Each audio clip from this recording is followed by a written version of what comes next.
The Guardian in Plain Cloak.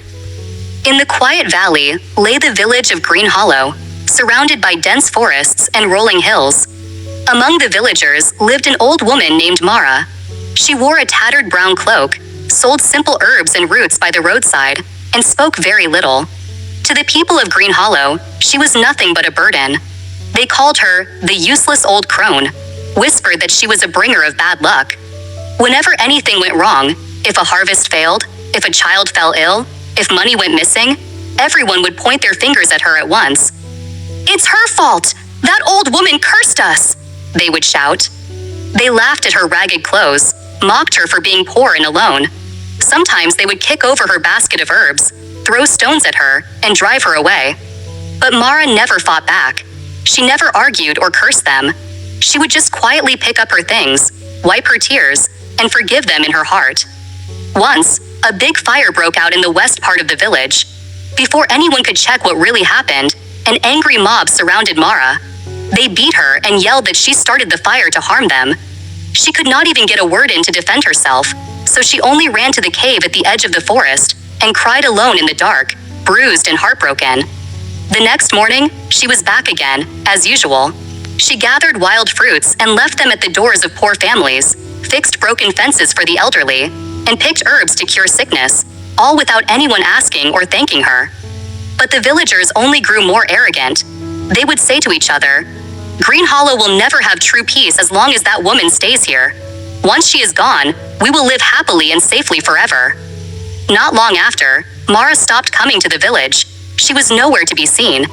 At first, the villagers cheered. They thought their wish had come true. But little did they know, that was the start of all their troubles. Wild wolves and boars began to come down from the mountains, attacking livestock and even hurting people. Strange diseases spread, and no one knew how to cure them. Worse, groups of cruel bandits came, robbing houses, taking food and gold, and hurting anyone who stood in their way. Crime and fear filled every corner of Green Hollow. People locked their doors before sunset, trembled in fear at night, and prayed desperately for the danger to go away. But no one came to save them. The village that was once peaceful became a place of terror. One dark night, a large group of bandits surrounded the biggest house in the village, where the whole family and many neighbors hid. They shouted that they would burn the house down and kill everyone inside if they did not hand over all their wealth. The people cried and begged, but no one dared to fight back. Suddenly, a faint light appeared from the woods. An old figure in a tattered cloak walked slowly towards them. It was Mara. The bandits laughed at first, thinking she was just a weak old woman.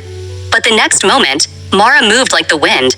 She fought with strength and skill no one had ever seen, disarmed every bandit, and chased them all away in the blink of an eye, so scared they never dared to step foot near the village again. The villagers should have thanked her. Instead, they were still confused and afraid. They glared at her and said, "It's all your fault. You brought these bad men here. Just leave us alone," and pushed her away roughly. Mara said nothing. She just turned and left, thinking to herself, "They are only scared. That is why they act this way." What the people did not know was, all these years, Mara had been their silent guardian. She used to patrol the forests every night to chase away wild beasts and bandits. She grew the herbs that kept them healthy, and watched over the village so no harm could come.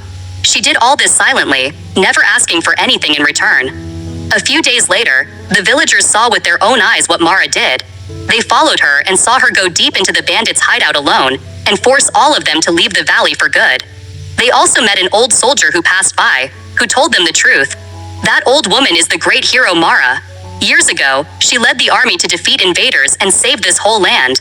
She gave up all her glory and title just to live quietly here and protect you all. Only then did the villagers realize how wrong they were. All this time, the person they mocked, blamed, and hurt was the one who kept them safe and alive. Filled with shame, they went to Mara and bowed their heads, apologizing sincerely for all the pain they caused her. From that day on, they treated her with the greatest respect. They brought her food, built her a warm house, and helped her in everything she needed. And Mara stayed, watching over Green Hollow, keeping the peace that everyone loved. Moral lesson: never judge a person by their appearance, age, or status. Do not blame others easily without knowing the truth. The one you despise, underestimate, and treat badly may be the very person who loves you, protects you, and gives you a peaceful life. True greatness is not in fame or power, but in a kind heart that gives without asking for anything in return.